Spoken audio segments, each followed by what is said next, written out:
Hello ನಮಸ್ತೆ G Kannada ನ್ಯೂಸ್ಗೆ ಸ್ವಾಗತ. ನಾನು ಯಶೋಧ ಪೂಜಾರಿ. ವೀಕ್ಷಕರೇ, ಬಹು ನಿರೀಕ್ಷೆಯ UI ಸಿನಿಮಾದ ಟೀಸರ್ ಇವತ್ತು ರಿಲೀಸ್ ಆಗಿದೆ. ನೋಡಿದವರೆಲ್ಲರೂ ಕೂಡ ಬಾ ಅನ್ನೋ ಥರ ಇದೆ. ಆ್ಯಂಡ್ ಹಾಲಿವುಡ್ ರೇಂಜಿಗೆ ಮಾಡಿದ್ದಾರೆ ಗುರು ಅಂತ ಎಲ್ಲರೂ ಕೂಡ ಕಮೆಂಟ್ಗಳನ್ನ ಮಾಡ್ತಾ ಇದ್ದಾರೆ. ನಾನು ಪ್ರತಿ ಕಮೆಂಟ್ಗಳನ್ನು ಓದ್ತಾ ಇದ್ದೀನಿ, ಯಾವ ರೀತಿ ಜನ ರಿಯಾಕ್ಷನ್ ಕೊಡಬಹುದು ಅಂತ ಹೇಳಿ. ಇನ್ನು UI ಸಿನಿಮಾದ ಪ್ರೊಡ್ಯೂಸರ್ KP ಶ್ರೀಕಾಂತ್ ಅವ್ರು ನನ್ನ ಜೊತೆ ಇದ್ದಾರೆ. ಅವ್ರನ್ನ ಮಾತಾಡಿಸ್ತಾ ಹೋಗ್ತೀನಿ. ಅವ್ರಿಗೆ ಈ ಸಿನಿಮಾದ ಬಗ್ಗೆ ಎಷ್ಟು ಎಕ್ಸ್ಪೆಕ್ಟೇಷನ್ ಇದೆ, ಏನೇನು ಹೇಳ್ತಾರೆ ಅಂತ ಕೇಳೋಣ. ಸರ್ ನಮಸ್ತೆ, ಹೇಗಿದ್ದೀರಾ? ನಮಸ್ತೆ, ಚೆನ್ನಾಗಿದ್ದೀನಿ ಮೇಡಮ್. ಸರ್, UI ಟೀಸರ್ ನೋಡಿ ಎಲ್ಲರೂ ಕೂಡ ಅಬ್ಬಬ್ಬಾ ಹಾಲಿವುಡ್ ರೇಂಜಿಗಿದೆ ಅಂತ ಮಾತನಾಡ್ಕೊಳ್ತಿದ್ದಾರೆ. ಆ್ಯಂಡ್ ಕಮೆಂಟ್ಗಳನ್ನು ಕೂಡ ತುಂಬ ಅದ್ಭುತವಾಗಿ ಹಾಕ್ತಿದ್ದಾರೆ. ತುಂಬ ಎಕ್ಸ್ಪೆಕ್ಟೇಷನ್ ಈ ಸಿನಿಮಾದ ಬಗ್ಗೆ ಇದೆ. ಏನು ಹೇಳೋದಕ್ಕೆ ಇಷ್ಟಪಡ್ತೀವಿ ಸರ್ ನೀವು? ಖಂಡಿತ ಅದೇ ಏನು ಎಕ್ಸ್ಪೆಕ್ಟೇಷನ್ ಇದೆ ಮತ್ತು ಖುಷಿಯಾಗಿದ್ದಾರೆ. ಇದಕ್ಕೆಲ್ಲ ಕಾರಣ ಉಪೇಂದ್ರ ಅವರ ಶ್ರಮ. 1.5 ವರ್ಷದಿಂದ ಅವರು ಏನು ಶ್ರಮ ಪಟ್ಟಿದ್ದಾರೆ ಅಂತ ನನಗೆ ಗೊತ್ತು. ಹಗಲು ರಾತ್ರಿ ನಿದ್ದೆ ಇಲ್ಲದೆ ಕೆಲಸ ಮಾಡಿದ್ದಾರೆ. ಕೆಲವು ಅಭಿಮಾನಿಗಳಂತೂ ತುಣುಕ್ ಬಿಡಿ ಅಂತಲೇ ಇದ್ದರು.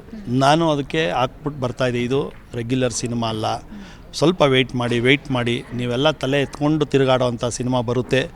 ಅದೇ ತುಣುಕು ಬಂತು, ಅದು ಇವತ್ತು ಬಂತು. ನೋಡಿದ್ರು ಎಲ್ಲರೂ ಖುಷಿಯಾಗಿದ್ದಾರೆ. ಅದೊಂದು ನನಗೆ ತುಂಬ ಖುಷಿ ಅನಿಸುತ್ತೆ. ಸರ್, ಅವ್ರ ಹತ್ತಿರದಿಂದ ನೋಡಿರ್ತೀರಾ, ನಿದ್ದೆ, ನಾನು ಅದನ್ನೇ ಕೇಳ್ತಿದ್ದೆ ಸರ್, ನೀವು ನಿಜವಾಗ್ಲೂ ಊಟ ಮಾಡ್ತೀರಾ, ನಿದ್ದೆ ಮಾಡ್ತೀರಾ, ರೆಸ್ಟ್ ಮಾಡ್ತೀರಾ ಅಂತ.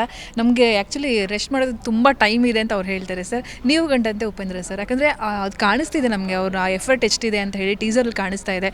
ಅವರೆಲ್ಲ ನೋವುಗಳನ್ನ, ಅವರ ಕಷ್ಟಗಳನ್ನ ಹತ್ತಿರದಿಂದ ನೋಡಿರ್ತೀರಾ. ಏನು ಹೇಳೋದಕ್ಕೆ ಇಷ್ಟಪಡ್ತೀರಾ? ಅದೇ ಹೇಳ್ತಾ ಇರೋದು, ನಾನು ನೋಡಿದಂಗೆ ಮಧ್ಯಾಹ್ನ ಊಟ ಬಿಟ್ಬಿಟ್ಟಿದ್ದಾರೆ ಅವರು.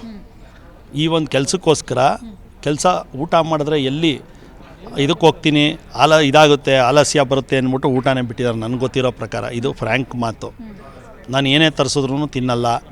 ಅವರು ಬರೀ ಯಾವಾಗಲೂ ವರ್ಕು. ಇದನ್ನು ತುಂಬ ಶ್ರದ್ಧೆ ಮತ್ತು ಹಠ ತೊಟ್ಟು ಮಾಡ್ತಾಯಿದ್ದಾರೆ. ಅದಂತೂ ನಾನು ಹೇಳಬಲ್ಲೆ. ಇಡೀ ಜನರು ತುಂಬ ಅದ್ಭುತವಾಗಿ ಸ್ವೀಕರಿಸಿದ್ದಾರೆ ಟೀಸರನ್ನು.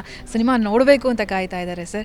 ನೀವು ಏನು ಹೇಳೋದಕ್ಕೆ ಇಷ್ಟಪಡ್ತೀರಿ? ಯಾವಾಗ ಬರ್ತೀರಾ, ಯಾವಾಗ ನಾವು ತೆರೆ ಮೇಲೆ ನೋಡೋದು ಅಂತ ಹೇಳಿ? Thank you. ಇನ್ನೂ ವರ್ಕ್ ನಡೀತಾ ಇದೆ. ಖಂಡಿತವಾಗೂ ಅವ್ರ ನಿರೀಕ್ಷೆ, ಈಗ ಏನು ವರ್ಲ್ಡ್ ಆಫ್ UI ನೋಡಿದ್ರು ಇನ್ನೂ 3-4 ಅದ್ಭುತವಾದ ತುಣುಕುಗಳು ಬರುತ್ತೆ ಜನಕ್ಕೆ. ಇದಾದ ನಂತರ ರಿಲೀಸ್ ಡೇಟ್ ಅನೌನ್ಸ್ ಮಾಡ್ತೀವಿ. ಓಕೆ, ಅಂದರೆ ಈಗ ಹಾಲಿವುಡ್ ರೇಂಜ್ ಅಂತ ಹೇಳಿದ್ರೆ ಸರ್, ನೀವು ಇದ್ರ ಬಗ್ಗೆ ಹೇಳೋದಾದ್ರೆ ಏನು ಹೇಳಿ? ಖಂಡಿತ ಉಪೇಂದ್ರ ಅವ್ರು ಹೇಳ್ದಂಗೆ ಇದನ್ನು ಜನ ಹೇಳಬೇಕು. ಯಾವ ರೇಂಜ್ ಅಂತ ಜನ ಹೇಳಬೇಕು. ಜನ ಈಗ ಹಾಲಿವುಡ್ ರೇಂಜ್ ಅಂತ ಹೇಳಿದರೆ ತುಂಬ ಖುಷಿಯಾಗುತ್ತೆ. ಅಲ್ಲದೆ ಇದು ಇವತ್ತು ಅಲ್ಲಿ ಹೇಳ್ದಂಗೆ ಇದು 8 ಭಾಷೆಯಲ್ಲಿ ಬರ್ತಿದೆ. ಇನ್ನು ಮುಂದೆ ಯಾವ್ದು 3 ಭಾಷೆ ಅಂತ ಸದ್ಯದಲ್ಲೇ ಅನೌನ್ಸ್ ಮಾಡ್ತೀವಿ.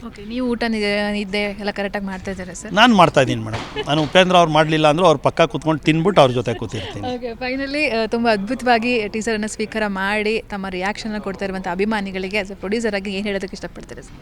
ನಾನು ಅಣ್ಣ ಅವ್ರ ಥರ ಅನ್ನದಾತರು. ನಮ್ಮ ಅಣ್ಣವ್ರು ಹೇಳ್ಕೊಟ್ಟಂಗೆ ನಾನು ಅಪ್ಪಾಜಿಯವ್ರ ಅಭಿಮಾನಿ. ಅವ್ರು ಹೇಳ್ದಂಗೆ ಅಭಿಮಾನಿಗಳೇ ಅನ್ನದಾತರು. ಅವ್ರು ಇಷ್ಟಪಟ್ಟರೆ ನಮ್ಗೆ ಅನ್ನ ಬರೋದು. Okay sir, thank you so much. Thank you. ವೀಕ್ಷಕರೇ, ಇದು ಶ್ರೀಕಾಂತ್ ಸರ್ ಅವರ ಮಾತುಗಳು. ನೋಡ್ತಾ ಇರಿ ಜಿ ಕನ್ನಡ ನ್ಯೂಸ್, ಸತ್ಯವೇ ಸುದ್ದಿ ಜೀವಾಳ. ಪ್ರತಿಕ್ಷಣದ ಸುದ್ದಿಗಾಗಿ Zee Kannada news app download ಮಾಡಿ. Live TV, latest updates, entertainment, lifestyle, technology ಸುದ್ದಿ ನಿಮ್ಮ ಅಂಗೈಯಲ್ಲಿ.